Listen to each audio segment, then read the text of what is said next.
This is Power 102 Digital Wednesday. Hard Talk starts now with host Farid Ali. He has two special guests in the form of Mr. Aquil Randall and Robert Hernandez. It's all about Trinbago's election challenge. Good afternoon, Farid. How are you? Good afternoon, David. It's great to hear your voice again, and it's great to be a part of this program this week. I want to say welcome to Mr. Aquil Arendel and Mr. Robert Hernandez, um, two pan men, as we may say, in one way or the other, vying for the post of President and Vice President of Trinbago in the upcoming election, October 6th, 2024.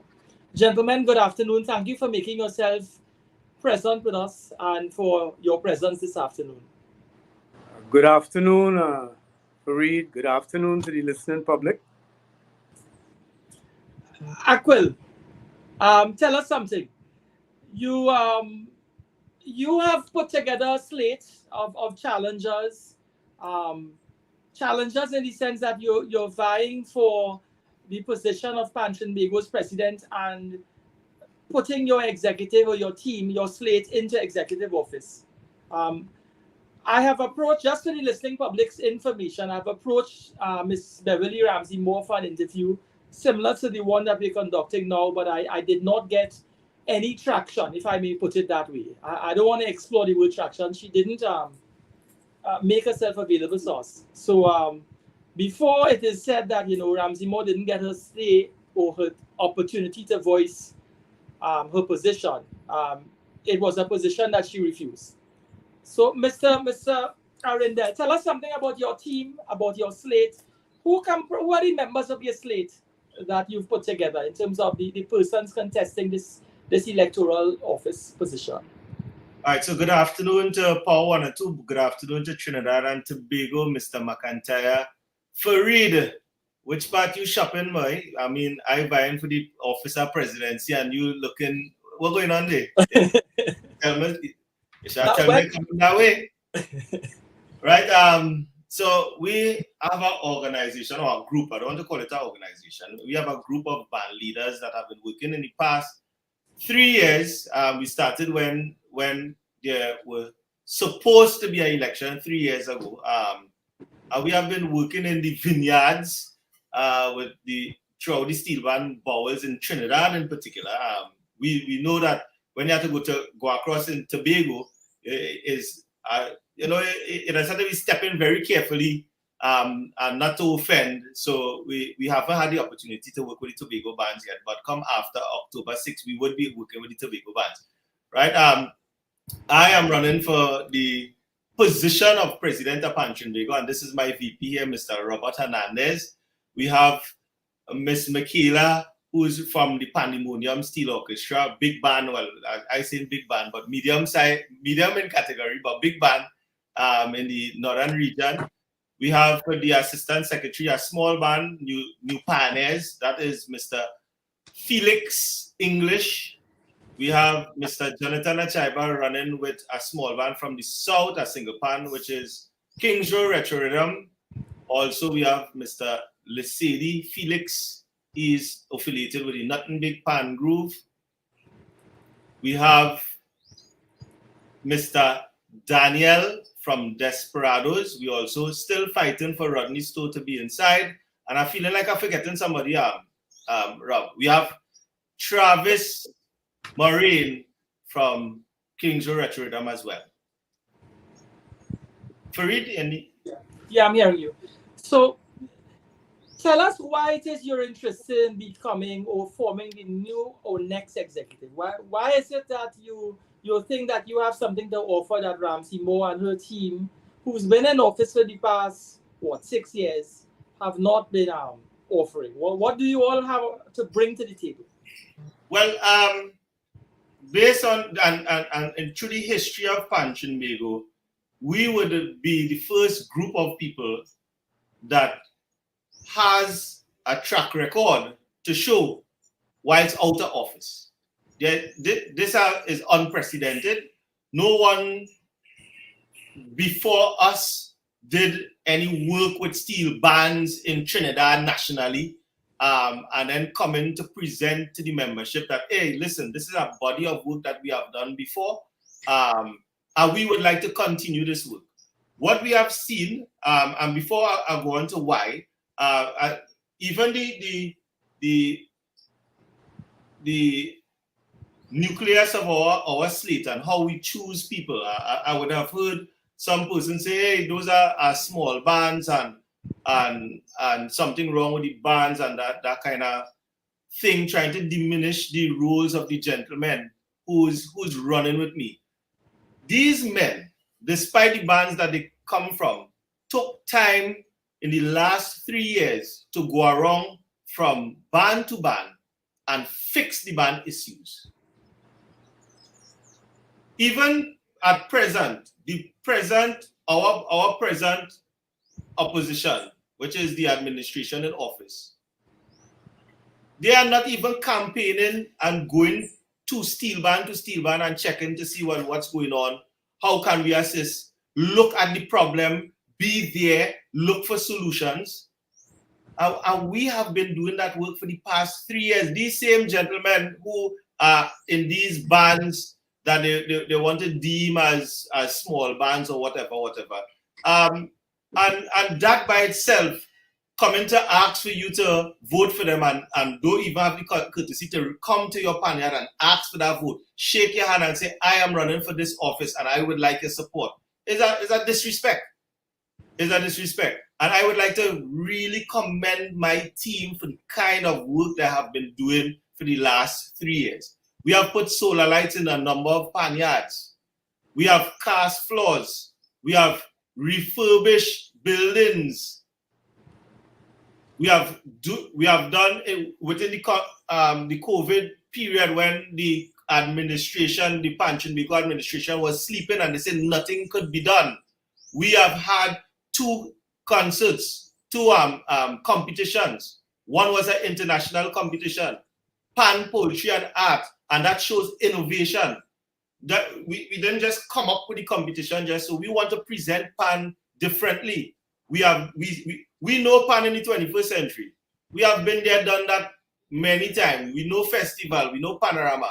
This current administration has done nothing new, no innovation. We did pan poetry and art. The next project we'll do after October the 7th would be pan and fashion. We want to link local designers with the pan sides and do something because we want to start to present the way that we look in a different light. We can't be expecting to attract new audience whilst we keep doing the same thing. Our audience in the pan fraternity is an ageable audience, and eventually it will die away. And if you don't have a plan to capture the younger demographic and bring them into your space, we would be in trouble in the next 10 years. You know, and we don't see some of that happening, right? So the gentlemen that served with me for the last 3 years, they have been on the ground. This is why we believe that we would be successful come October 7th. We will be taking office because we have been on the ground working with the steel bands. I have seen in this administration a lot of surface things that have been done. It look good in the public, but when the average band leader and pan man goes back to the panyard, it changes nothing. Mr. Hernandez, you're vying for the position of president, vice president, that is. If it is we were to examine, and I just wanted a comment from you, Mr. Hernandez. If it is we examine the landscape of the steel band movement, much emphasis is placed on the large bands.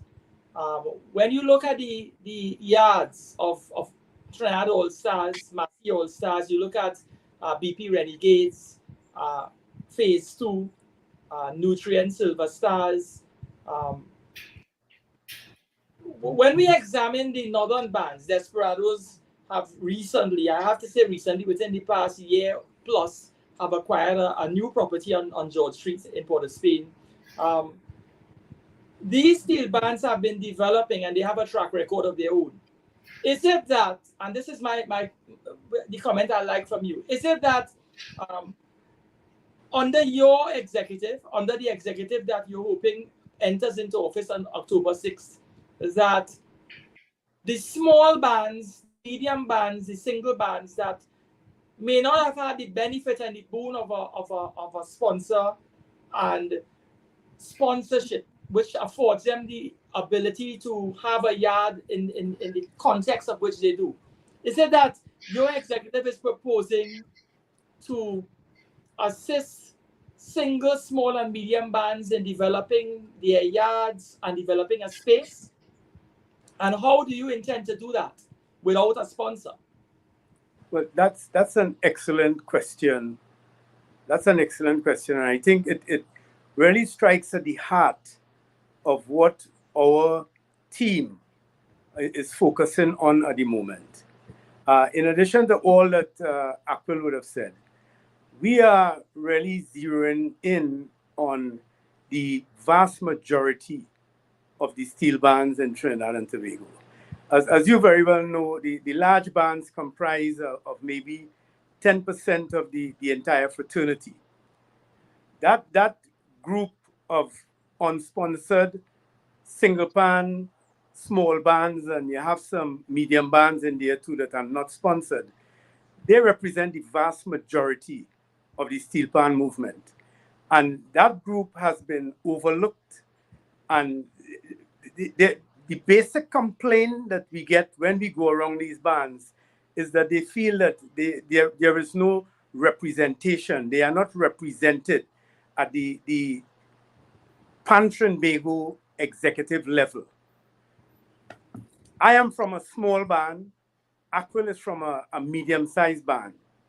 And we really feel that we do not have the type of representation that focuses on trying to assist us in developing our panyards, as you mentioned.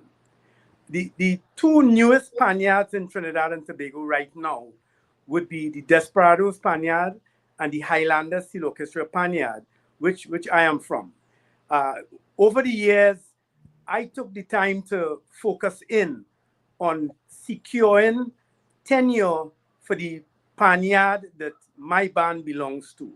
And we were successful in acquiring a 99-year lease on the property.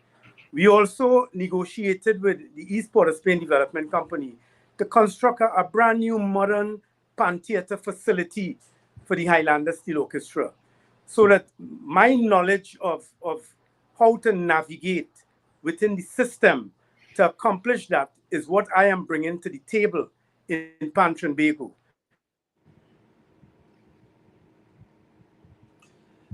Mr. Hernandez seems to be having a small break in transmission. Akwil, I'm sure he'll resolve that. You see, one of my concerns, Akwil, is Trinbago is a statutory body, and a statutory body depends on government and state assistance and state subventions. It's similar to the central government's relationship with the THA.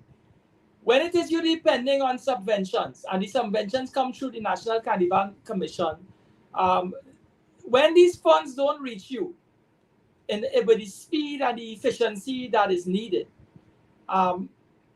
it frustrates the operational capacity of any sitting executive.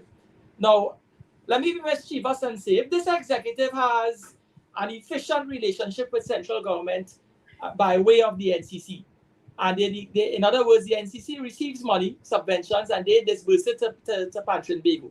And Trinbago is in receipt of those funds. Trinbago is now in a position where they could assist large, medium, and small single bands, and they could add value to the steel band movement. Let us say anybody else, including your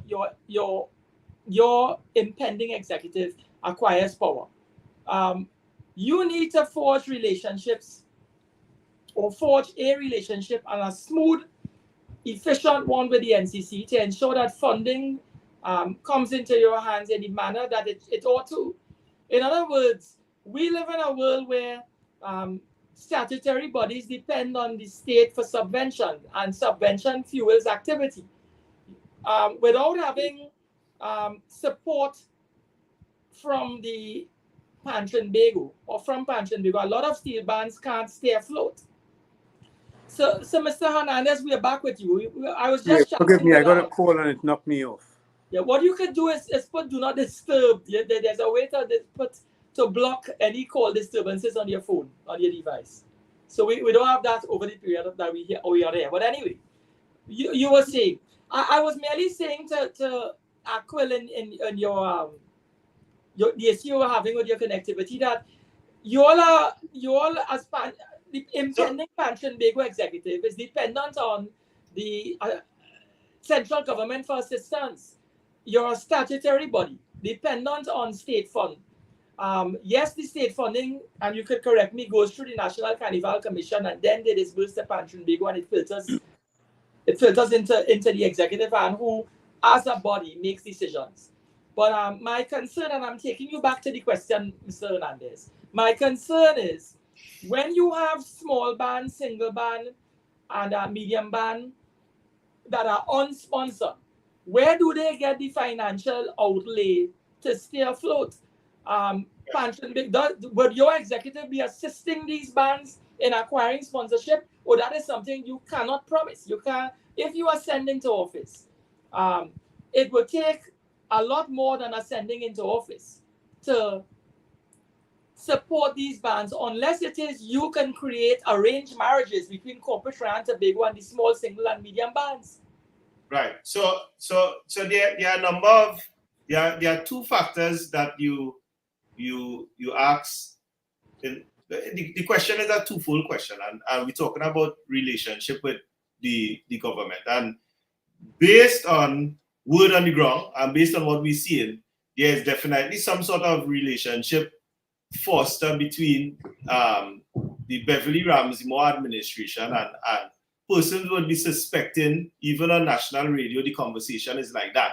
Persons suspecting that the current government, the PNM government, looking for some assistance in Tobago, and based on that, they would be assisting Beverly Ramsey Moore with her Look Good campaign, and we would be getting benefits from that as time progresses. I have not felt the dividends of that benefits. I am seeing awards being given. I am seeing PAN on the national emblems, right? Sorry, the coat of arms. I am seeing GI. I'm seeing World Steel Band Day. And the thing is, all of these initiatives, none of these initiatives is PAN Trinbago initiative. Let's say, for instance, the GI. The GI is something that, based on what I understand, is Midco would have tried to get the GI on their own, and then when it couldn't happen, they came to PAN Trinbago. So it was not a PAN Trinbago initiative. The World Steel Band Day came from Mr. Bertil Gittins and his World Steel Band Trust. He did all the groundwork. When it came to fruition, PAN Trinbago would have kicked him out and took over the reins of the World Steel Band Day. PAN is the national instrument that was declared the national instrument ever since, but now that it is proclaimed, what is the articles of association that goes with that would make my life or the life of any other steel band people better off? So I'm saying that all of these things are surface things. All of these things are things to put on the paper, the national newspaper and TV6 and all of these other stations to look good, but it is not benefiting us. And while that has been happening, we have been doing the work on the ground to make sure that the things happen, right? In terms of keeping steel bands functioning when they have nowhere else to go. Now you talk about sponsorship. The first thing on our 12-point plan is we want to set up a department for grants, sponsorship, and land tenure. Now, setting up a department for grants, sponsorship, and land tenure is not a guarantee that you would get any of these things. But what it is a place that you can go to acquire knowledge on how to start the process. Sponsorship is something that you attract. And one of the things in our 12-point plan as well is having a recording studio, not only audio, but video recording. And based on my experience with Sun City, I've brought my band Sun City to a level where people don't mind paying $10,000 for a band to perform. Where people don't mind calling Aquil or calling Miss McIntyre and say, listen, I have $5,000 for you, I have $10,000 for you to go into this program, and so on and so on and so on. And that is not because of the audio recording aspect, because I still haven't done an album with Sun City. But what we have done is a lot of video work, a lot of video content. So people follow Sun City, people follow Sun City's story, and people start to feel aligned with the band. We want to get into the bands. If your band's struggling, we want to record that story. We want to project it to the world. We want to project the struggling youth man who have autism or who's struggling in school, and they're going by this band called Option One, quite in up Sandy Grande, Tamina side there, and they're going and they're working with them to play piano or guitar or pan or so on. We want to go into that story and start to project it to the world. Then the corporate Trinidad and Tobago can say, listen, we want to align ourselves with that. But check it out. There's none of that, not even among the big bands. But to be fair, there have been, and I'm talking about what I've seen in editorial in the newspaper, where on one hand, drummer, there wasn't a band. There was another issue where there are autistic people with special needs, children, young people, playing in bands.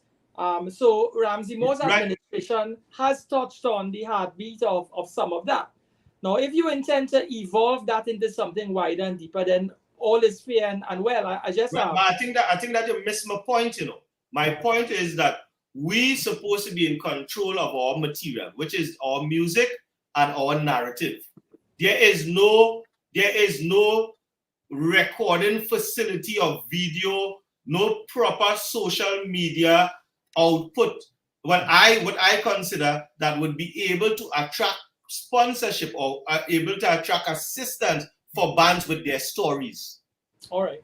And I'm saying that once we get into office, we would have a department, we'd also have a studio that can start with making bands, smaller bands, look attractive to the public.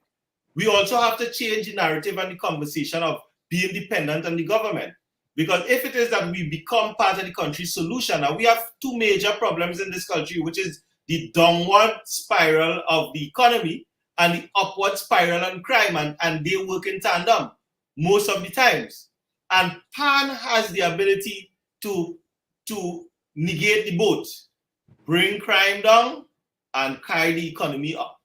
We have the ability, but there is no plan. I have spoken to band leaders after band leaders, and I'm asking, this current administration, they have been in the office for 6 years. What was the plan? And nobody could answer me. And I'm also asking them, they went and changed the constitution unconstitutionally, and they want to give themselves 4 years now. And I'm asking them, they are coming to you by regions, they're not coming to your panyard. They don't have the respect to come to the panyard, to your panyard, and ask for your vote. They're coming to gather everybody in a region and present something. And then after they present, I would call and ask, well, what is the plan for the next 4 years? We at PAN moving forward, although we have a body of work that we have already done, and that body of work would show our competence, that we have the ability to get it done, we are also coming with a plan that is pragmatic.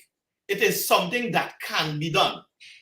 And hopefully we can get to that plan at some time during the interview. So Trinidad and Tobago could understand this is not about PAN Trinbago alone. This is about Trinidad and Tobago. Our campaign is about Trinidad and Tobago, and we need you all to get on board.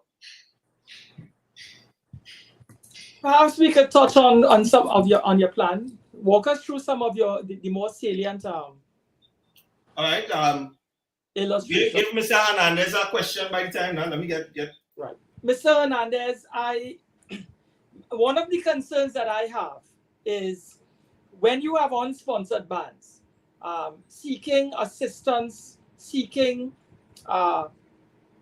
upliftment, and they don't get that assistance from Trinbago, then they have to do it on their own.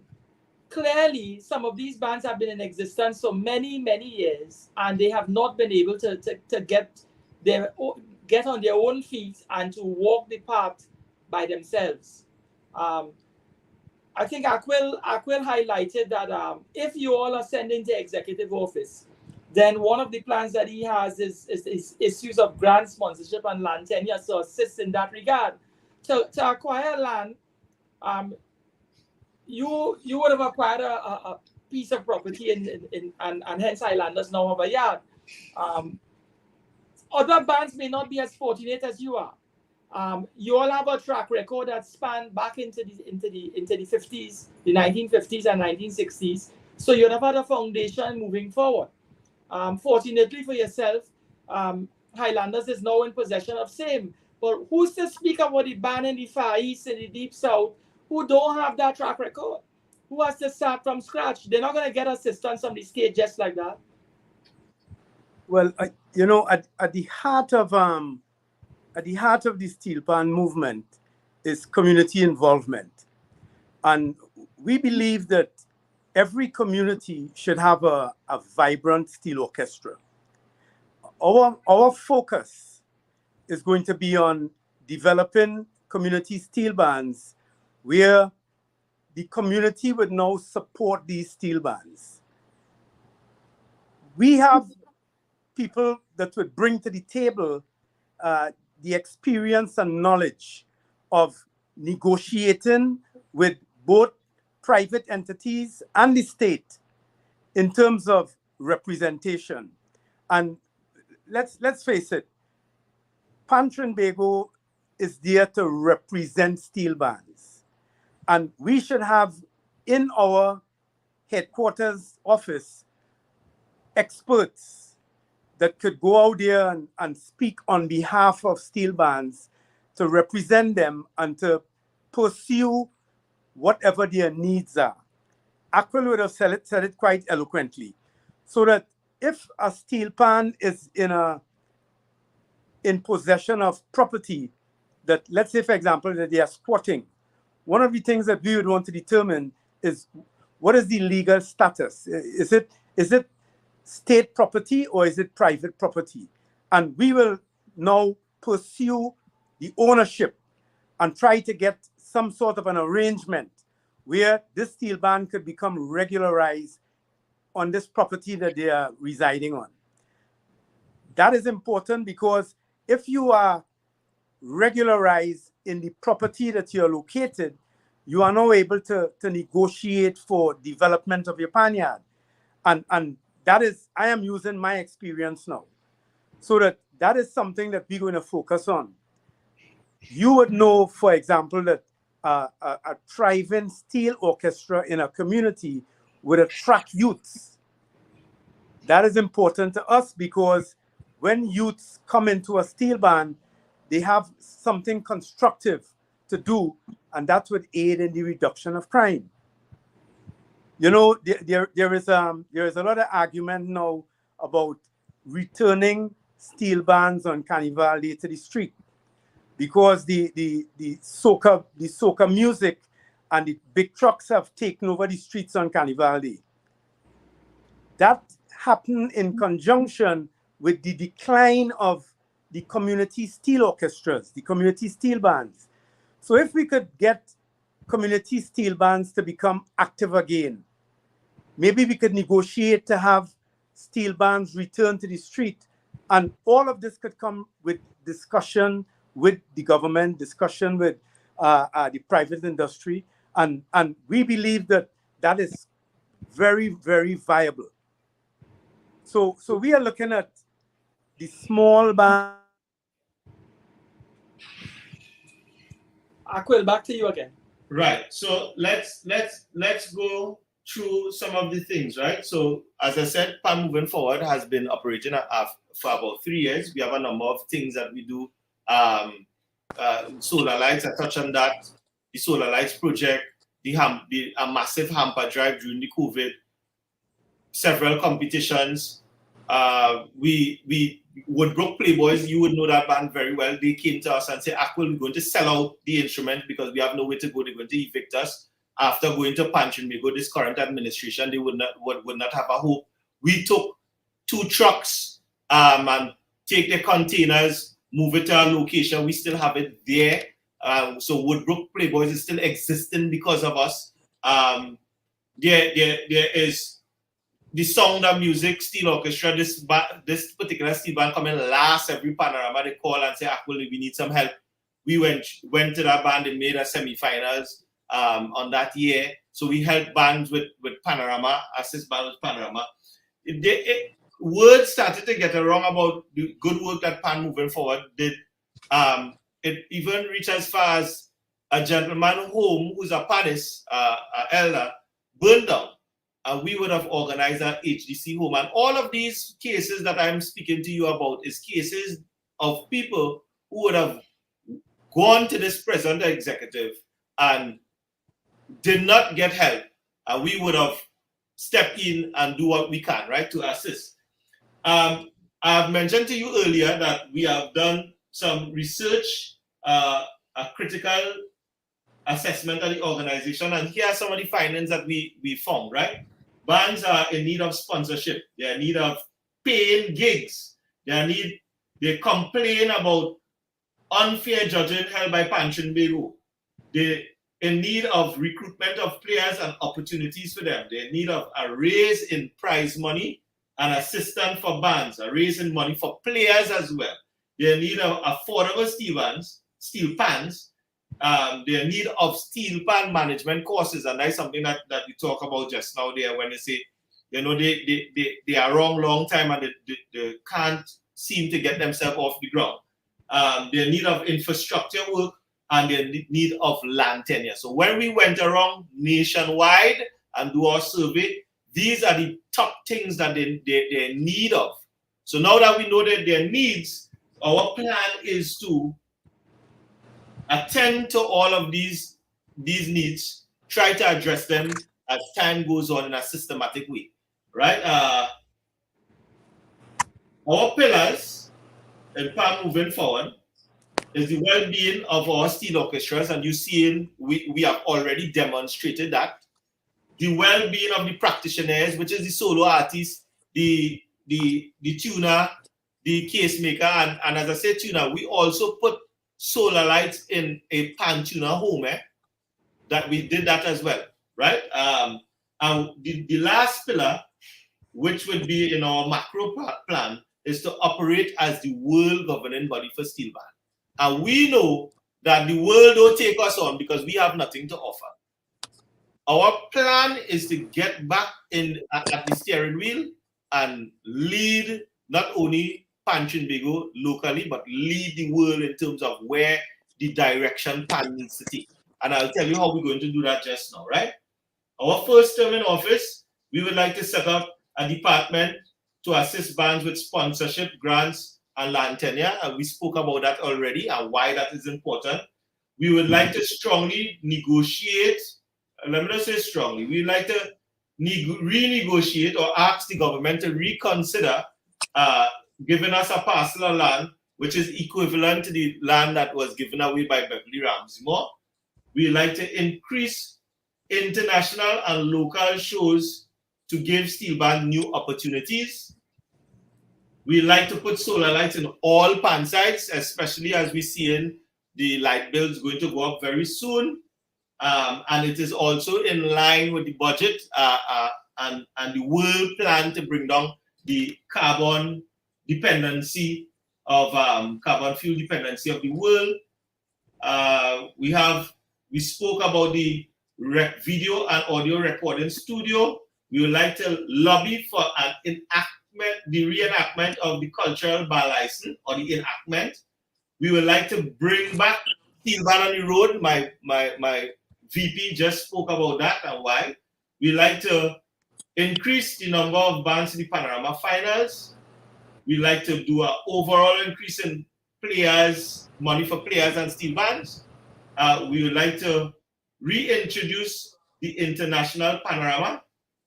We would like to at least start a vision of ours called the Carnival Village, right? And that Carnival Village, together with the international Panorama, would be in our macro plans, and for our micro plans would be things that geared towards making the steel bands self-sufficient and functional.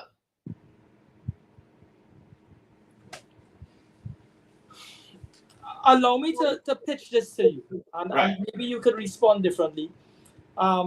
When we examine what is happening in the landscape of the steel band movement in the past 6 years, we have seen the reintroduction of Pan in the 21st century, Pan down memory lane, and Pan is more beautiful.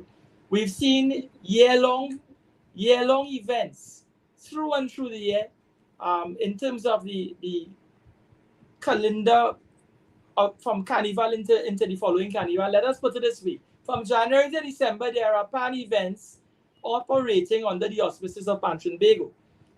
Ramsey Moore has said in very open terms that she wants to hear Pan played through and through the year. To the listening public, the public is not, this is not a general election in the context of a referendum of the people of Trinidad and Tobago involved. This is Pan people voting. When the public looks in, Ramsey Moore has really done a good job in terms of projecting herself on the national front, where she is actively present in Pan yards. She has been attending events. And is very, very, very present in just about every sphere or every major activity that is taking place. When there was the Emancipation Day celebration, she was there. She turns up at whenever the large band has any presentations in South. I saw her in Skiffle Steel Orchestra's yard, in the North, in the East, in Supernovas. So she has been very, very visible.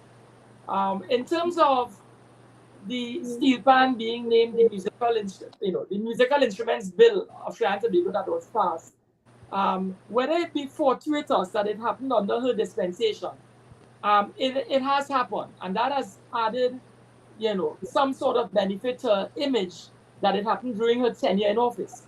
Further to say, what we would have seen also is that with World Steel Band Day, there has been activity over the past 2 years celebrating that event.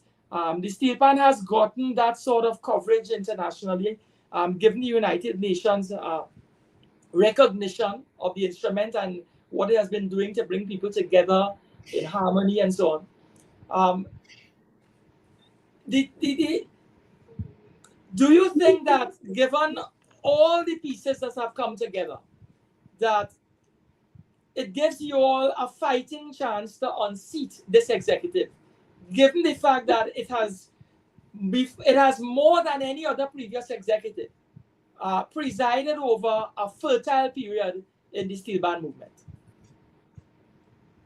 Right. So I'll start to say what appears to be fertile, because again, a lot of the things that you are saying have not paid dividends to bands like Mr. Robert Hernandez band, my band, a lot of the bands that we represent. The bands that benefit from whatever is happening is a small group of bands, and you're seeing repetition, right? In terms of you're seeing these bands happening over and over. Because of this, this is exactly why we can see a change in administration in October 7th, because Mr. Robert Hernandez had started by saying we represent the vast majority of bands who have constantly been complaining about hey, why are we not getting this opportunity? Why are we seeing the same bands over and over? We know that the response is that, well, the people are enjoying these bands and so on and so on. But I mean, if you don't give the smaller bands the opportunity, you wouldn't know how effective or how impactful. I can tell you about, there's a little band called in Kush Village, Augmented Steel. I went to a show the other day. One of my bands from Miaro had played, and I was like, "What really going on here? What is this?" It's similar to when you came to Skipper Bunch Spaniard and you hear Sun City, and you was like, "Wait now, what's going on with this band here?" If we are not getting the opportunity, we wouldn't be quote unquote one of the established bands, and we represent the bands that not getting that opportunity.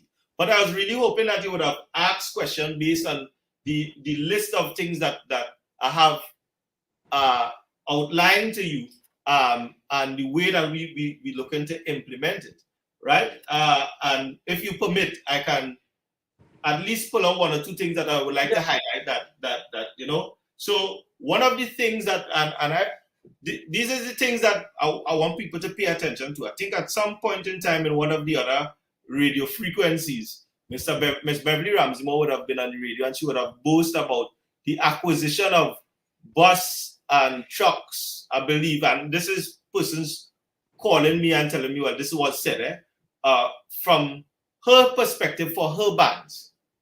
And we was always we always have discussions, even among her, that Trinbago need buses and trucks for these steel bands. That when we want to have a Panyard concert, that is our biggest cost. I am saying that is something that we want to do right away.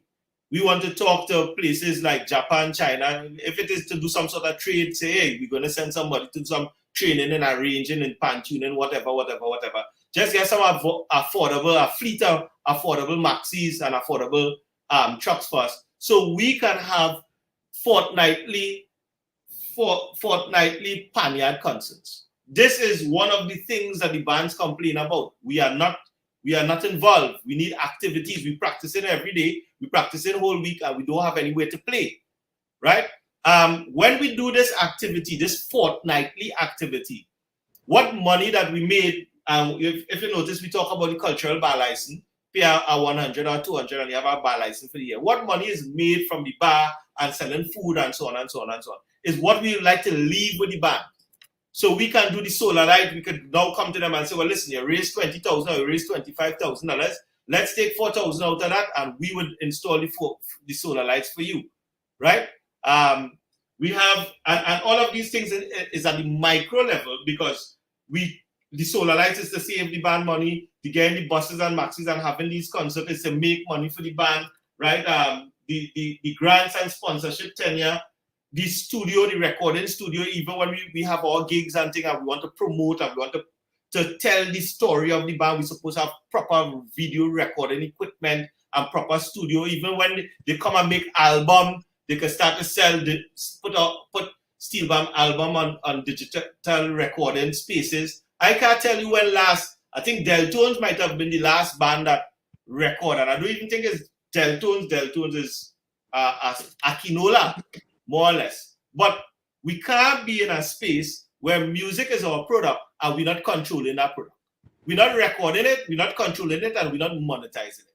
And all of these things that I'm speaking to you about is things that are happening at the micro level, making sure that the bands are becoming self-sufficient, making sure that Trinbago becoming self-sufficient, and also contributing to the problem of crime and having our youth occupied, because we intend to have pan sites operating in every community, right? So that is at the micro level. At the macro level, we have two things. We have one, reintroducing the international panorama. Why are we introducing the international panorama? Because we would like to operate as the world governing body for steel band.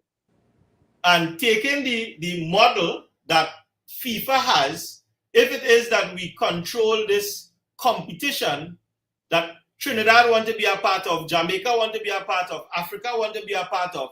When we say that that ball needs to be green, the world trump and follow suit. Because if you want to be a part of this event, you have to follow our rules. I am saying that we started the project already in going that direction under the last administration. It is something that we need to pick up because somebody in the world would get smart with it and say, well, listen, France decided, hey, you know, this world panorama, and now we are applying to France to go the world panorama, and all the benefits of that would be going to, because when you have an international product, you have international viewership and you have international sponsorship. And these are some of the macro things that we would like to negotiate with the government, partner with the government. And for instance, you spoke about the kind of relationship they have with the government at this point in time. But these are the things that we would like to go to the government and say, hey, we here to make Trinidad and Tobago a better place. And we don't care whether it's red, green, or yellow here. We want to show you that this vision here could pull in this amount of money for the country on this amount of basis and that amount of basis. And we want to be a part of the problem, part of the solution for the economic and the crime solution. Then the next level or the next part of our macro plan is setting up a carnival village. Now, this is an idea that I came up with. I've pulled together a group of businessmen and a group of cultural enthusiasts, and we developed the idea to have a space where tourists could come outside of the carnival season and experience carnival on a weekly basis. So in this space, have our food, have our comedy, have our art, have our mass, have our music, whether it's pan, calypso, soca. In this space, we have a weekly event geared towards persons who want to come and experience carnival. It have mass costumes to rent. They could come, they could charter the flight from whenever time. We could link up with the tour companies in Trinidad, make sure that based on our recording and audio and recording video studio, we can have proper ads going out. People could know that anytime you can come to Trinidad and you can experience this space and the culture, the vibe, and the love of Trinidad and Tobago. We'd also have hopefully we'd also by then have the maxis where we could charter these maxis from Port of Spain, charter the maxi from San Fernando, from Far East, so on, and that is happening on a weekly basis. Based on based on the projections that the businessmen come up with, it's looking like a very sizable amount that would benefit Trinidad and Tobago and also benefit the PAN movement. And we would like to take dividends from the profit of that and send a small check to the bands every month, because there is a cost, an operational cost that bands has, especially for the guys and them who coming out and running the practice. There's an operational cost, and we would like to show that sort of appreciation by hold $100 now every practice, or hold $150 every practice, because it's a stipend. We can't pay. You understand? But we could say that the money that they're taking out of your own pocket, which is supposed to be in your home, that we could reimburse that. You understand? So the things that we have is things that would make Trinbago not only look good, but make the business community want to align with us, which they already line up behind this particular event, but also the government, any government of the day, line up behind the event. So I'm not worried about attracting any government assistance, because the thing that we go in with is not cap in hand. This particular administration for the last 6 years have done nothing to make our organization self-reliant. We depended on the government for pan and powder, World Steel Pan Day, Panorama Festival, everything coming from the government.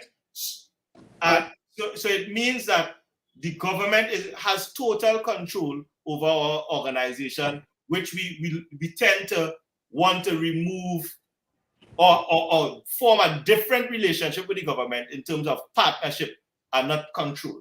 I appreciate what you're saying. I appreciate the drive and the vision you have down the road. What we need to also bear in mind is that Trinbago is a statutory body, and the way this Trinbago has been set up, it receives funding from the Ministry of Culture, and that money comes through the NCC to Trinbago. So in terms of developing a self-reliance, as you described, in terms of the business model, Trinbago is hamstrung by a piece of legislation that has bred life into it. And it's almost as if you have like the same relationship with the THA and central government. Yeah, but I think that I heard you said it before, and I think that is a misguided concept, right? Trinbagos, well, I don't know of late, because we are seeing stranger and stranger relationships happening between Trinbago and the government of the day. I know Trinbago gone by always try to keep central a neutral stance in terms of whoever is there, we work with them, because this is for the benefit of PAN and this is for the benefit of the country.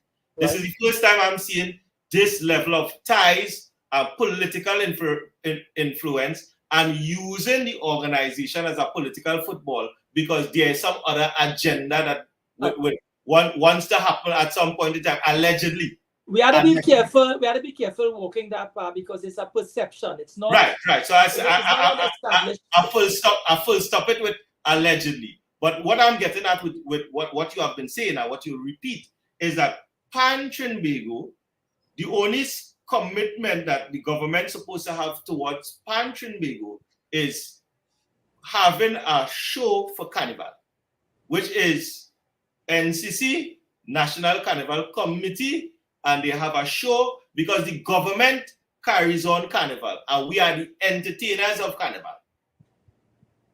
Right? If you are the promoter of a show and you hire Aquila Rindel to come and play, you have to pay me.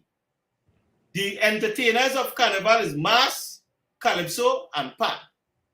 So NCC, the government, keeps this show which we want to brand as the greatest show in the world, which is a yearly show, an annual show that calls Carnival, and we are the entertainers.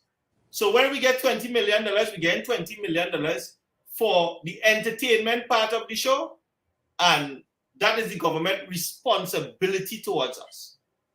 Now, and not towards Trinbago, I'm talking about towards the country, because we know that show is an investment. Let me say this. If Carnival was not a profitable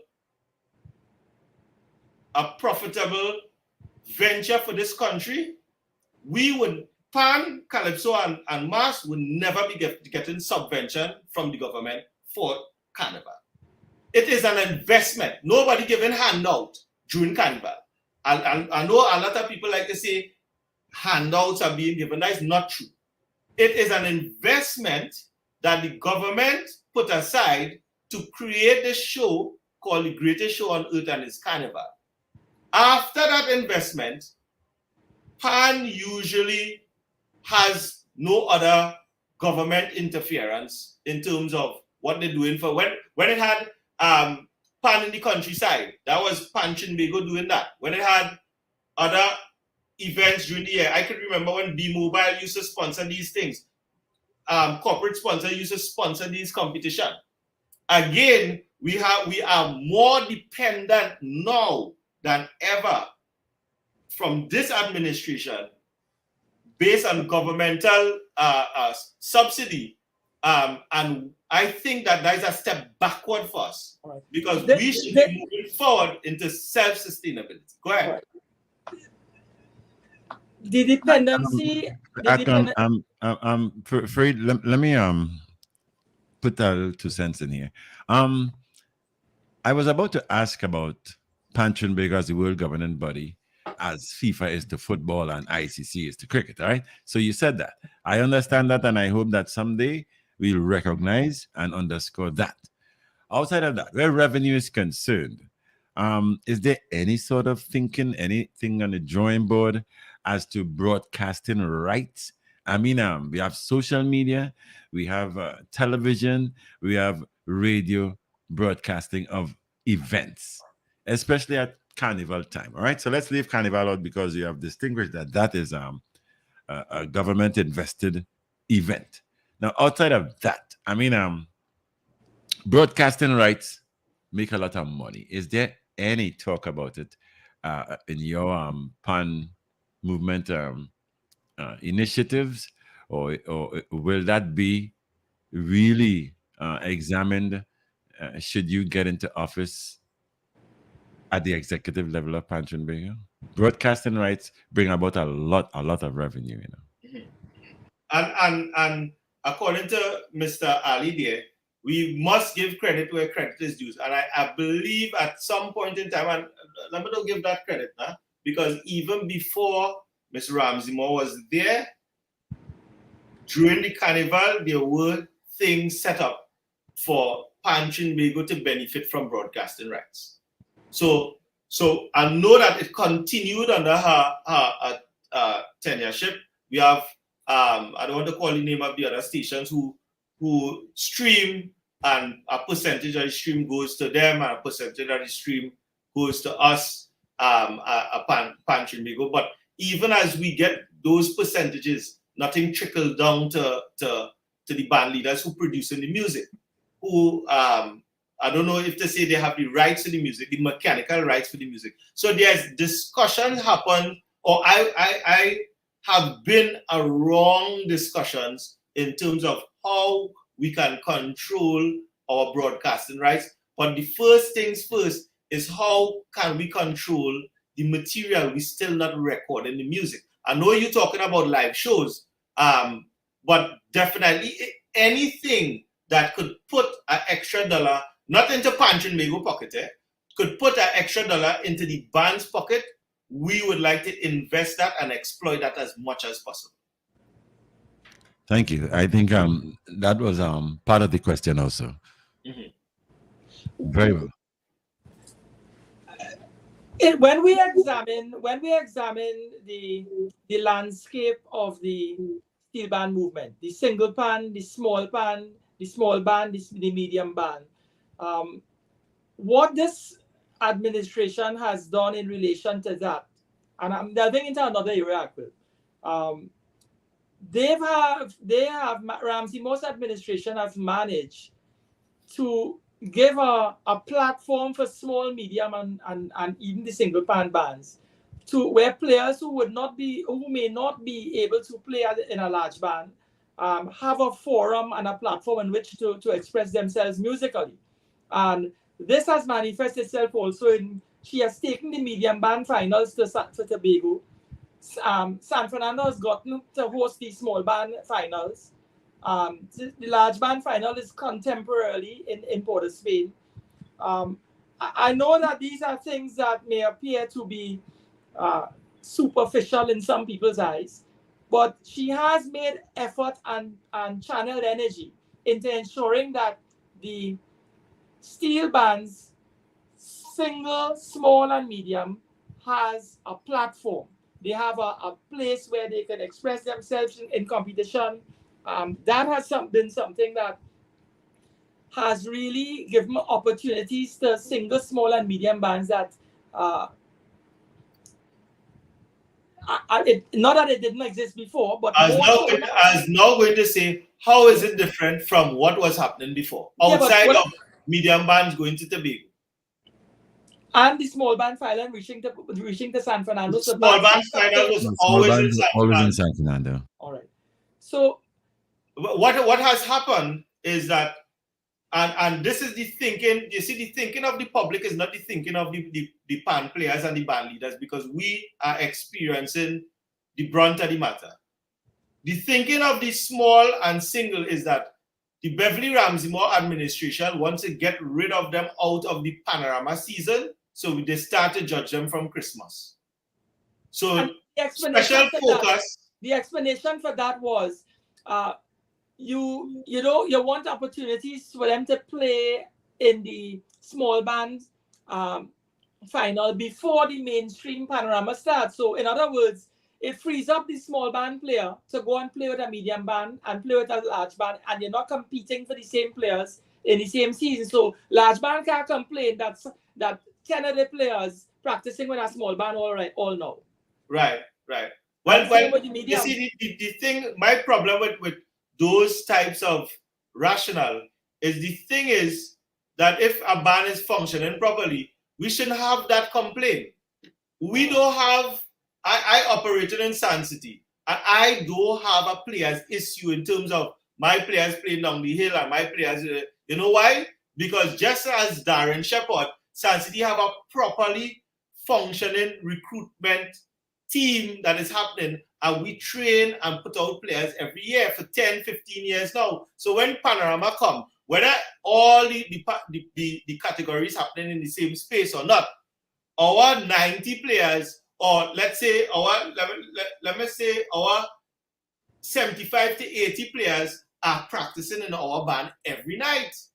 And that is the type of self-sufficiency we want to bring to the bands as, hey, let's make sure your band functioning and recruiting players all year round. However, we have to remember that the membership is the power of Trinbago, or supposed to be, not under this administration. The membership.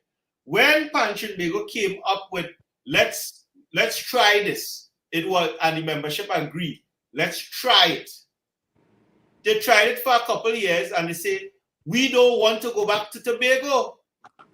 Medium band said that to Beverly Ramsey-Moore with no uncertainty. We don't want to go back to Tobago. Single pan saying and small saying that we are starting this competition during Christmas. Number one, we're not getting the assistance on time to start the panorama, because the government only giving assistance in carnival season, so the year have to start. But we starting in Christmas and before Christmas, and it's a problem. Outside of that, it is hampering the same players not coming to practice because they have Christmas activities to do. And the bands have been complaining for the last 6 years, well, not 6 years, the last 4 years, that we are unsatisfied operating in these spaces.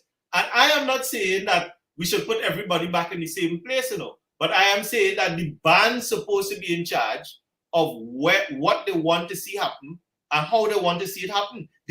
We have to consider that they must be operating in a comfortable space. It must not be that you want to get rid of these people, so these categories, so all the players can now flock to large and medium, and you're not concerned about let's see how we can fix these complaints that these bands and them have. I am saying that under our administration, we want to hear what the bands proposing, and let's fix the thing according to what the bands proposing. We are here to serve. When you say that bands, they are not serving us. We are here to serve them. Go ahead. When you say that bands have expressed that they're not comfortable in going to Tobago for that final, I would imagine that those discussions would not have taken place in a fish market. There would have been these discussions happen in Trinbago meetings. Good, and then there would be a voting process. No. There's no voting process. What would have happened is that they would have given us the assurance that we would have a discussion on it, and then we would read on the itinerary and the papers that medium band in Tobago, and that is the modus operandi with this present executive. Let's take a point. So what you're saying, right, this is important. What you're saying is that this current executive have made an executive decision to host the finals in the medium band final in Tobago. They have not sought by way of electoral consensus, right, what the majority of bands want. It was an executive decision where Ramsey-Moore and her executive decided, okay, we've heard what you have to say, but the final is in Tobago anyhow. Is it that? I am saying that because I am a medium ban. So I would have been in South meetings.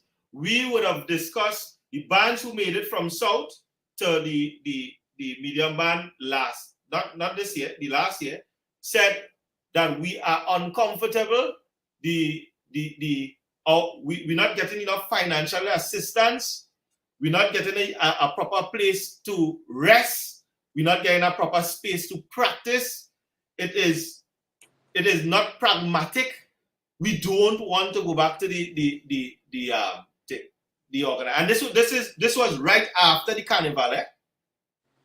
When when it was published that the bands were going back to Tobago, I remember that the Eastern region had a meeting with the majority of bands who are in the medium category, and in that meeting as well. But then it was then too late because it was done published in the public. Things was already arranged to go there. And we just had to go along with whatever it is. I'm saying that if people say we want to have, and this is something that we have discussed at the pan moving forward level, if we insist that there is a panorama happening in Tobago, why not single? It is better for the country. And what I'm saying, there is a huge cost carrying all of these medium bands to Tobago, a huge cost that we would not get back through the gates of that competition. We cannot get it back. There is no way that we're spending $10 to make $3 and that making sense for Trinidad and Tobago. I am saying that a single pan could fit on one truck. You with me there? A single band could fit on one truck.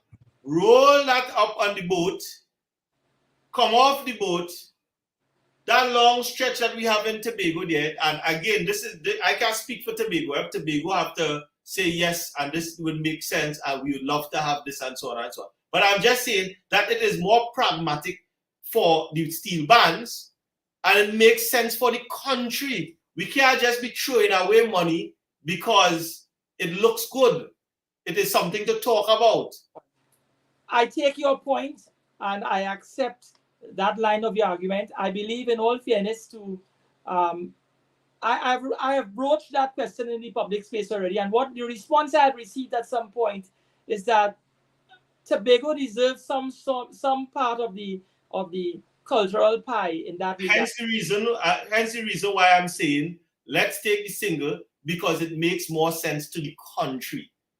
If it is that we continue hosting events that taken away from the public purse and not adding to the public purse, we would always be considered as beggars in the public eye and in the government eye. So what you're suggesting is the transportation costs and those accelerated costs to house players in Tobago at villas and so on, that cost would be a reduced cost if you're taking a single pan ban as opposed to a medium. Right. Reduced. Right. I could accept that line of argument.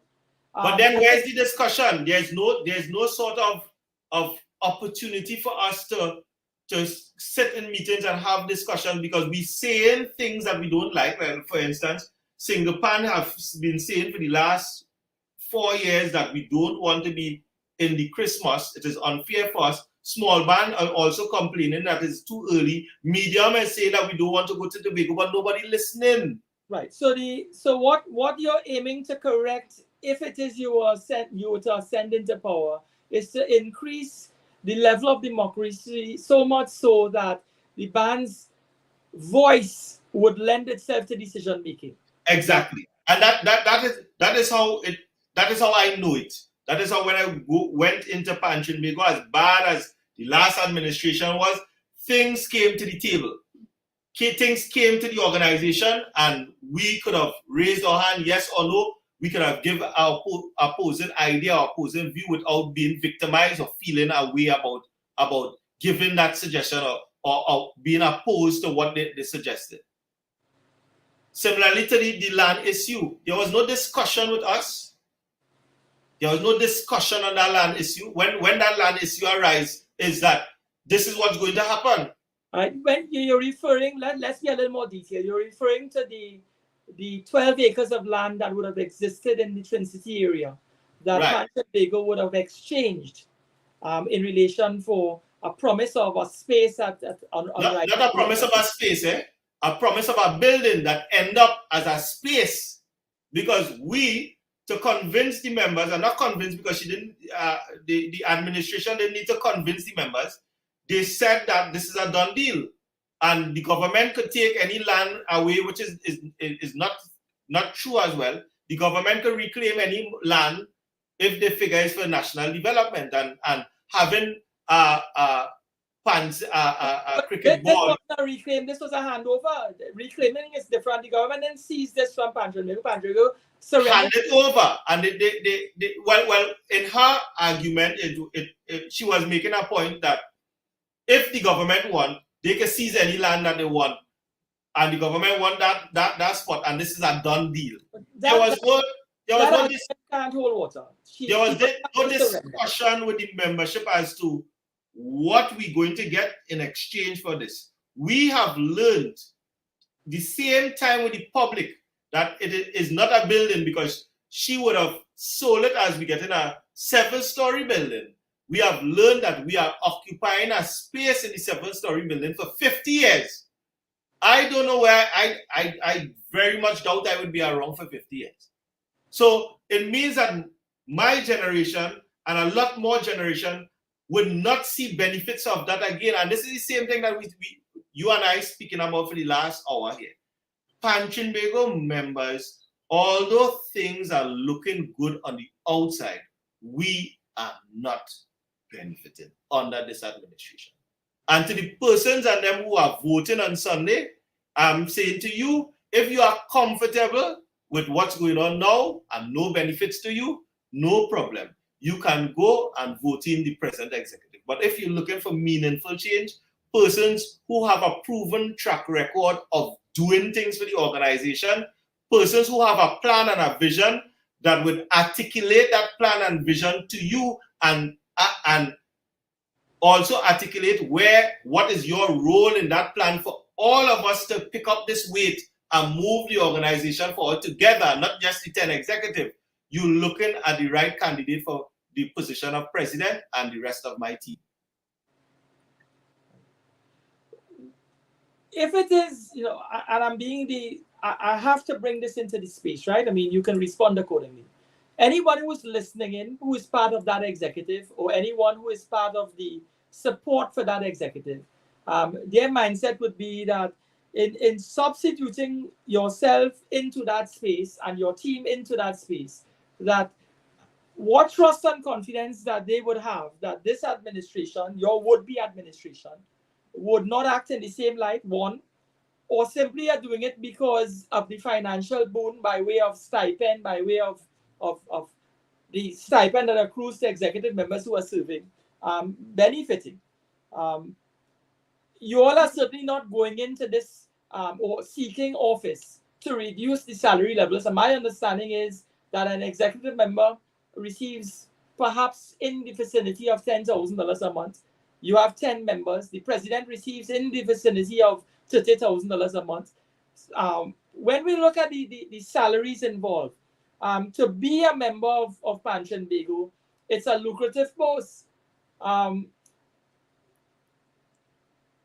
honorable your intentions and your executive members' intentions are, it's always a question that would be forwarded there. And we've had innuendo about Trinbago being an organization that has been not known, let us say prior to Ramsey Moore's existence, to be operating on a profitable level where it has been able to make or generate income. You are saying that this executive is not self-sufficient, doesn't even show any capacity to be. Why should the voting bands express confidence in your executive to not be another subset of the same, if that is indeed so? Well, that question would have been a pertinent question if we didn't have a track record. If we came in this forum today and just had talk, that would have been pertinent. But we came to this forum, showing that the last 3 years, out of pocket, out of links, out of things that we can be looking for links for our steel band and progress our steel band, as many of the persons who are sitting in the current executive use their links for their personal steel bands and progressing their steel bands and say, well, look, our steel bands are progressing and not your steel bands. We have used all our resources to help others. We have not, our track record speaks for itself. So we are saying with no resources, no money, no stipend, we have done all of this for Pan Trinbago members. And we are just asking the membership, give us the resources.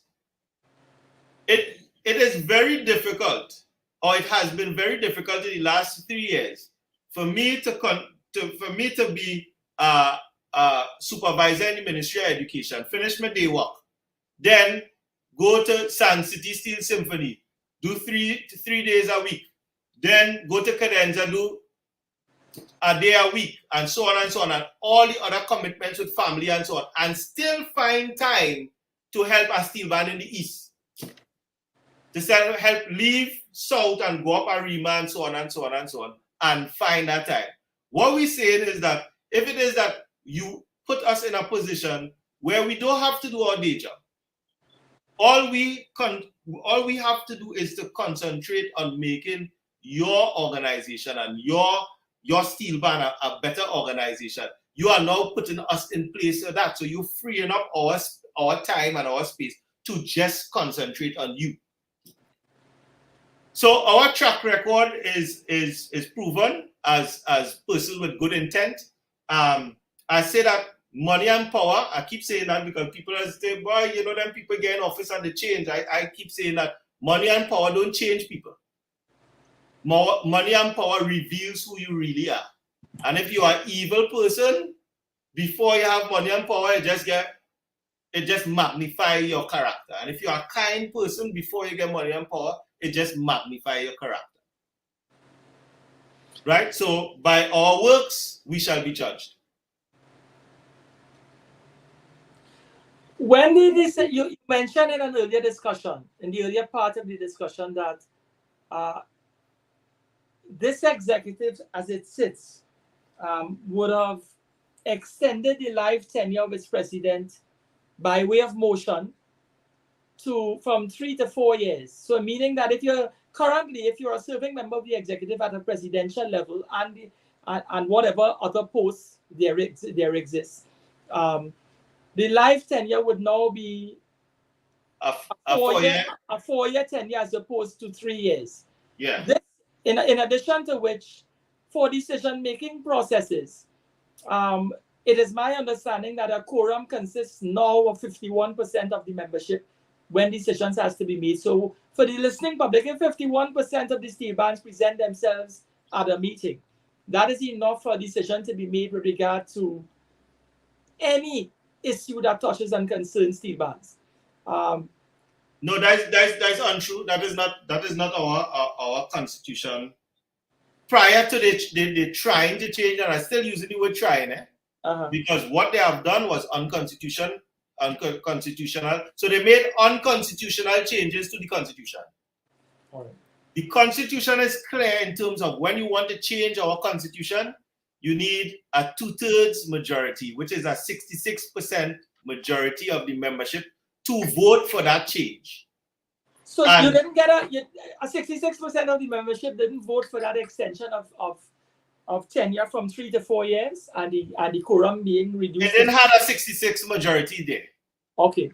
So so at the meeting, I and about 3 others would have been the only person that abstaining. And person was, well, why Aquil abstaining? It don't have a 66 majority at the meeting. Oh, so and if it had a 66% majority of persons at the meeting, they would have need to get everybody to vote for it, because the constitution says you need to have a 66% majority to change any article in the constitution. So to to me, as where I stand, that's why I keep saying 3 or 4 years. Because when I get into office, we would have to revisit, although it would be beneficial to me to leave it at 4 years because I will be there for 4 years. But I don't want to be part of anything unconstitutional. I don't need to be part of anything unconstitutional. So I would then go back to the membership and say, listen, this was done in the wrong way. We may need to do this over. Let's do it right. If it is a really want 4 years, which to me, I don't see that benefiting the members, because the more you have an election coming up, is the more you see activities start to happen. This year, under the Beverly Ramsey Moore administration, there was a lot of activities, as you said. That wasn't happening all the time. This is an election year. So persons benefit when there is an election. When you put it a 4-year period, you have particular executives that just waiting for 4 years then to start to release funds and gigs and so on and so on and so on and so on. It would serve the membership better to have a 3-year membership where you have the right, if you are unsatisfied with these people, to remove them and put somebody else. However, it would serve the executive better if you have it as a 4-year extension. But if the membership, if when we revisit that and the membership do decide that they want to have a 4-year extension under my tenureship, we would make sure that it have a 66% majority to change the constitution. It cannot change the constitution without that. So I'm saying that all of those changes right now is illegal and none and void. Why haven't you all challenged that at the courts? Because it's a statutory body making decisions with regard to a public, with regard to the public. Clearly, you can challenge that decision. Yeah, well, there's an easier solution to that, you know. The easier solution to that is come October the 6th, put Aquil in office and nobody have to spend court money. I follow you in that regard. Let's talk about the choosing of judges. Does the band have a say? Does the steel band movement, does the single, small, medium, and large bands have a say in terms of what, and I'm saying a say purely in the context of how does one go about selecting a panel of judges each year? Well, prior to Beverly Ramsey Moore office, the bands had a say. There would be a meeting in the region. The region would choose which, because the judges are from regions as well. So if you live in South, there's a South judge. If you live in the East, there's an East judge. If you live in, and the region would decide who are the people that we want to represent the region in terms of the judging. The region would then send that to the executive. Prior to the Beverly Ramsey Moore administration, they would have had some lotto system or some pulling out of the box system, so it happened randomly, but it don't happen like that anymore, as far as I understand. So is it that a vote is had among, I would imagine, the 66% of the membership in determining, in this membership I'm talking about, right, in this executive, in terms of bands voting in the context of this is the policy we would like to see adopted when selecting a judge. Clearly, the bands can't vote to put a judge on a panel, but surely the bands could vote in the context of this is the pathway to selecting a panel. I want to correct something that they said. We don't need a 66% majority for all decisions. We just need a simple majority of whoever is in any properly constituted meeting. So it don't need to be a special convention. It could be any meeting, any general meeting or extraordinary meeting. We can, once you get a majority, a simple majority, we can make any decision. The only time a 66% majority steps in for all the steel bands in Trinidad and Tobago, not all the steel bands who are in the meeting, all the steel bands in Trinidad and Tobago, is when you are interfering with our constitution. Okay. In terms of the judging, it usually don't happen in a nationwide meeting. It happens in the regional meetings. So in the region, in southern region, the Southern Region chair would call a meeting, and we at the Southern Region will decide who are the judges we would like to send up representing the Southern Region to judge in this panorama. It's supposed to same thing happen in the East, same thing happen in the North, same thing happen in Trinbago. The Central Executive will then get the list of names, and prior to Beverly Ramsey Moore Executive, they would do some sort of lotto system, balls or whatever it is. They choose a ball out of a box or however they decide to do it, but randomly, and judges will be selected based on the categories if the judges and them do have a conflict of interest, right? At this point in time, I don't know, and I don't think the rest of the pan fraternity knows how they choose the judges, who choose them, and what is the process. So if bands have a complaint, if they have a concern about a particular judge, I'm not calling any names here, I'm just saying generally. Let us say bands have a concern about a particular judge who is constantly on the forum, constantly sitting on the panel, and they have the view that perhaps they are biased. The issue of bias may come up, but simply the issue of why give that particular individual so much opportunity when we have other qualified persons or more qualified persons who can sit on that panel to adjudicate. In other words, instead of hearing no one can question whether there's any bias in the results or any favoritism. When it is you have different judges over the period of years who've made the same decision and given the winning title to a particular band. In other words, you would have had a quorum of, let's say, 15 different judges who over the period of 5 years have given band X that particular trophy. So right. you can't say that there's a panel there that have a bias towards a particular right. band. So there is a rotation, but there's a rotation about for the past X amount of years, the same judges, right? But like somebody asked some point in time, Akwil, you think that it is really going to that envelope and tamper the judges? I say, in my belief, and I say in my belief, the judges have a mindset, and all right. So it is not by coincidence that two things happen. When there are persons in office, their bands get tours. So there were two tour opportunity happened about 3 years ago, and Beverly Ramsey Moore would have come to the membership and say, listen, I send in Cats and Jammers, and I send in our next band. I ain't gonna call the next band name. Right? I'm saying that to say that there is some sort of relationship between when somebody gets into office and the band touring. As we speak, somebody telling me about there's a next tour coming up for the opportunity for the same band again. It's just that because it's post-election, they ain't saying anything, but after the election, it would come out. That is allegedly, right? There's also some sort of coexistence with bands that winning and persons in the executive.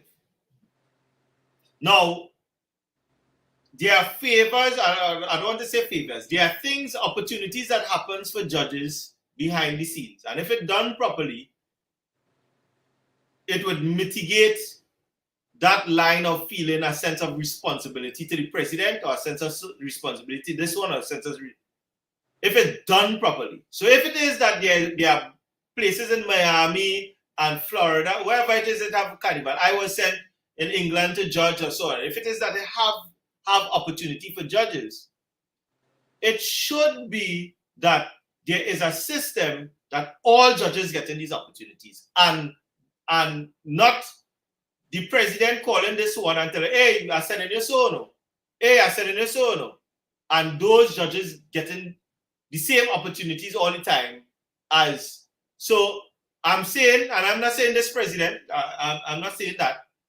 I know I'm being guided by how I say it or what I say, but there are instances that judges are being selected for certain things, and before they reach in front the persons who are selecting them bands, they already know what they have to do. because you may not get that opportunity next year or the following year. All right. So to summarize that, So the membership should be the persons who determine who are the judges leaving and who are the judges coming back. It shouldn't be the executive. So if the membership determine that, that means that when the judge sit in front, they know it's the membership will have the power and not a person or a group of persons. I take your point. I gather what we could say is that there needs to be a settled policy in terms of how judges are selected. And in terms of how bans are selected to leave the country, because it can't be that is the president ban or is the secretary ban or is this one ban, so I send in them. That it can't be that. It must have policies as to why we send in this one, why we send in this one, or everybody must have an equal opportunity to get that tours and so on and so on. We must come up with policies to alleviate biasness within the organization. Right. Let's chat about in another area. Trinbago projects itself as the world governing body for steel pan.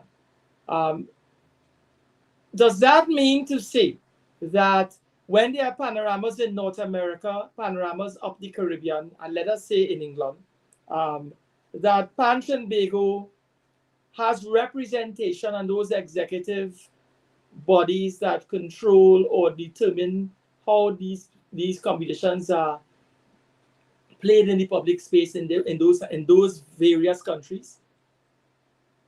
Well, as far as I understand, Trinbago has no autonomy on anything outside of Trinidad and Tobago. I would see.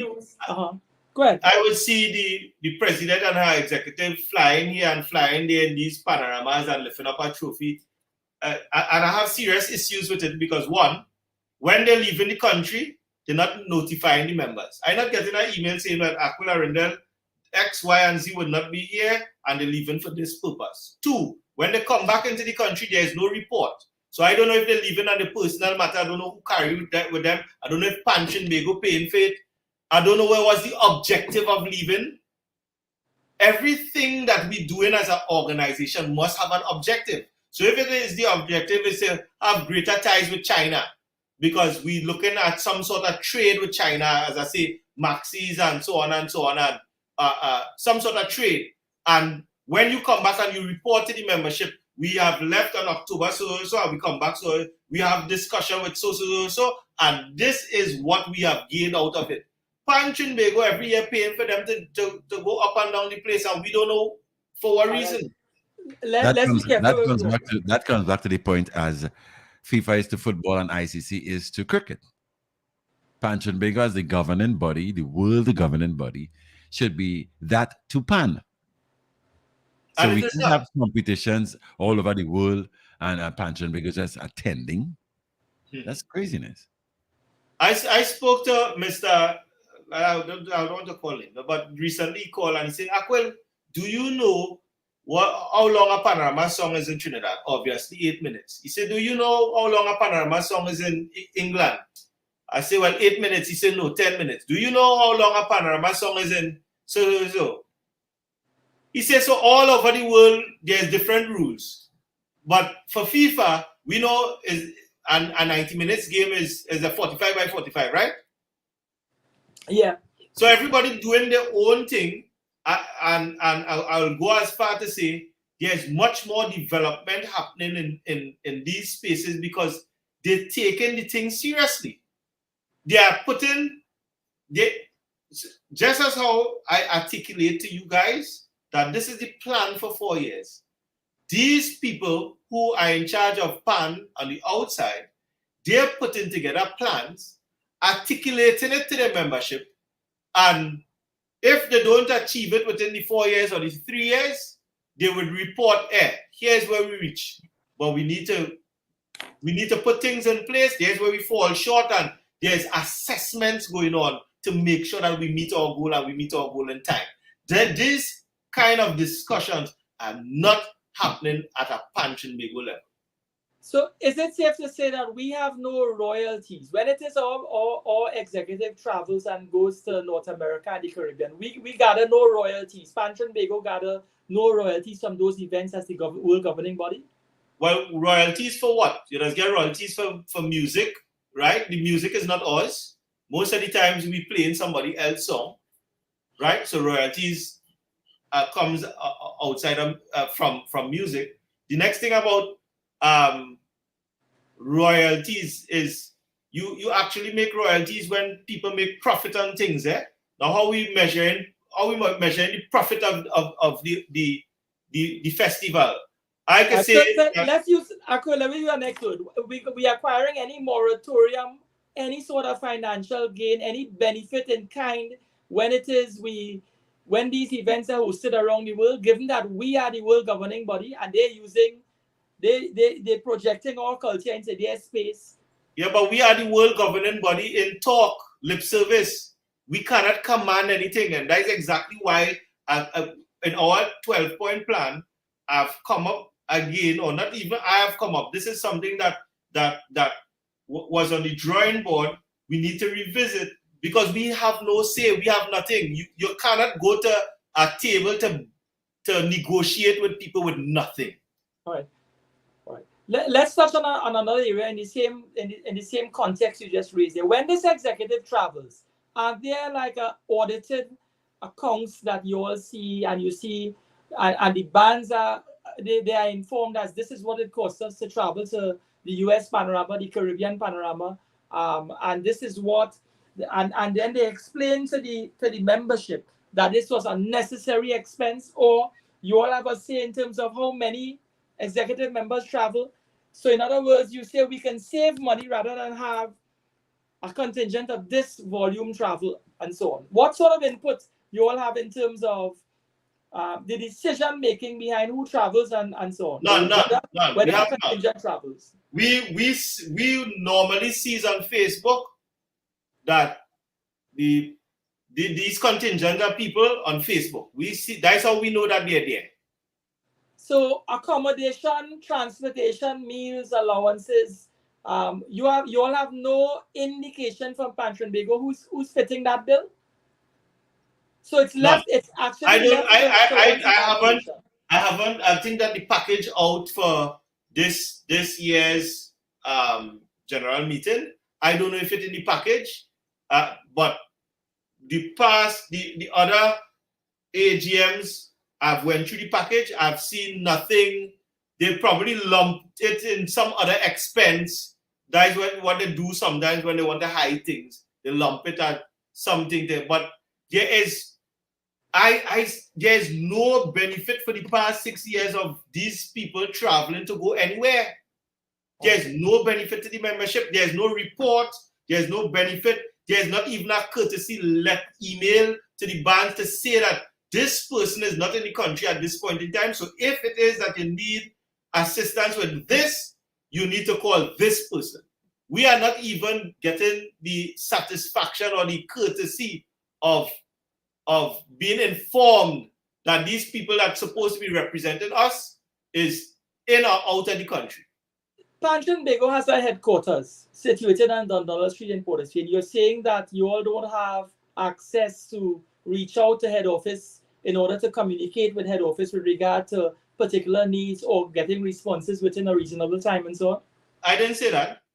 What I said is that if it is that I am elected as Pan Trinbago president, when I'm elected as Pan Trinbago president on October 7th, yeah, when I'm leaving the country, I'm supposed to tell the members that I'm leaving and I'm putting so-and-so in charge. Right. I can accept that. And that is not done. And if you need to get anything, talk to so is the case. I spoke to members of the executive about that. The regional executive, it happens in South as well. I've spoke to them about it. I've spoke to members of the central executive. It is disrespectful to be leaving the country using our funds and our resources, or going on a Pan Trinbago ticket, because it mightn't be Pan Trinbago money. The government might take the money and give them, but you're going as the president of Pan Trinbago. And it is disrespectful to leave the country without, I believe that the Prime Minister of this country, when he's leaving the country for whatever it is, he informs us. Right. And that is the highest, one of the highest officers at the land. Let's talk about when he finishes, he comes back and give us a report. Go ahead. I accept that. Let's talk about the arrangers. Arrangers have a very unique responsibility as musical directors for bands. Does the Pan Trinbago executive or Pan Trinbago as an organization listen to or have a forum in which the arrangers lend their voice to the space, given the fact that they would have some sort of knowledge or some sort of understanding of the product and from a different perspective, not from a player's perspective, but they understand how bands function and how bands operate. And I'm saying that in the context of arrangers would be, I would presume, is working closer to management than the players.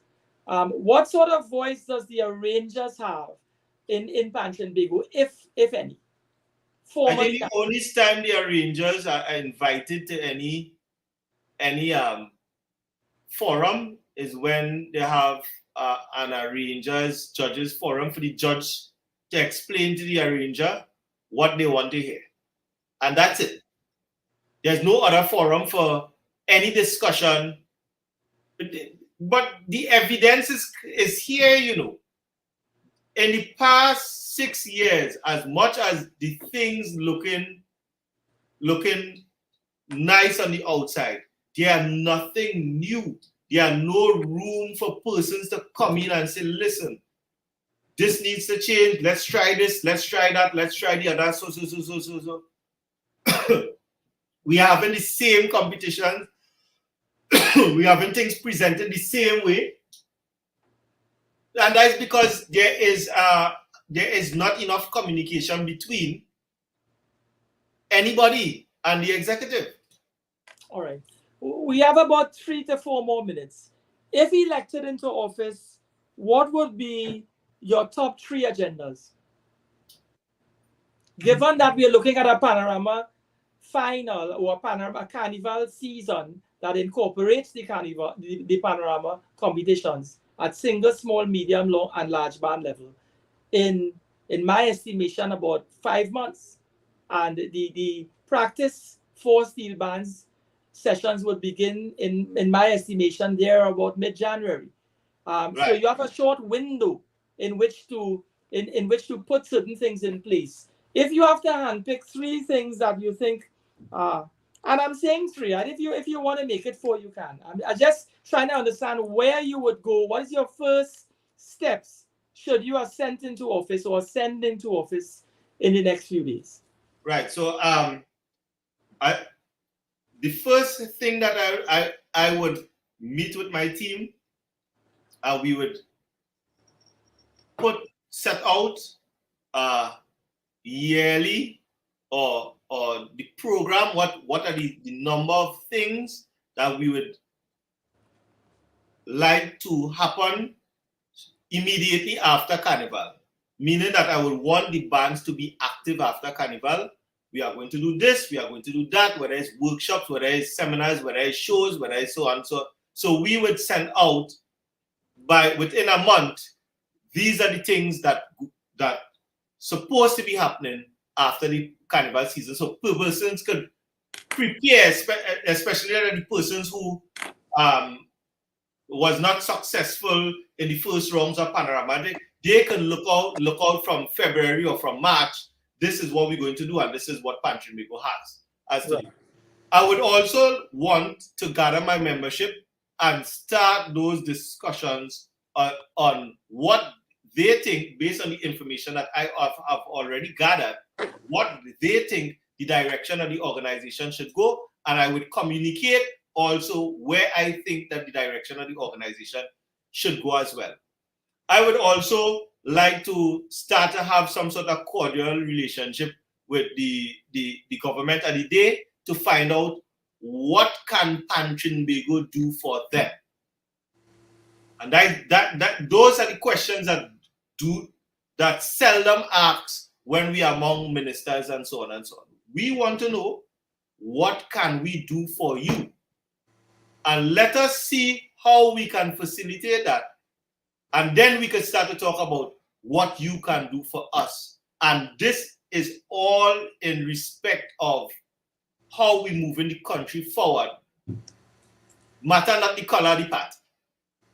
It must be, the plan for PAN must not be a plan that excludes the opposition and exclude the other smaller parties.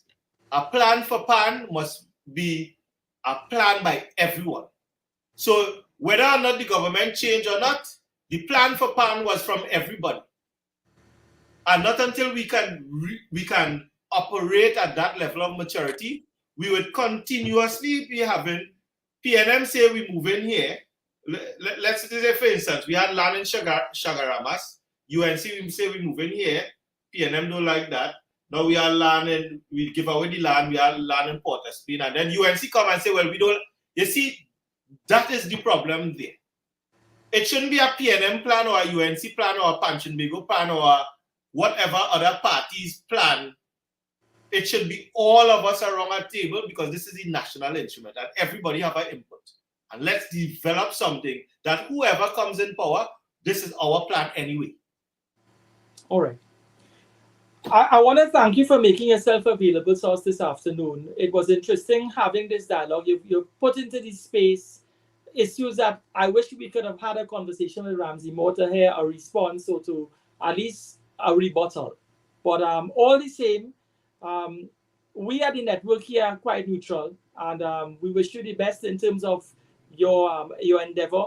And like everything else, if you were to ascend into office, we would be keeping our eyes on you the same way that we keep our eyes on Ramsey Moore's administration. So we want to live in harmony with both yourself and Ms. Moore, or Ramsey Moore, that is. Thank you so much for your time, and to the listening public, we look forward to another week and another occasion. Thanks again. All right, thanks for having me. Yeah. David, over to you. Thank you, Aquil, and thank you, Fareed. That has been Hard Talk for today, Wednesday,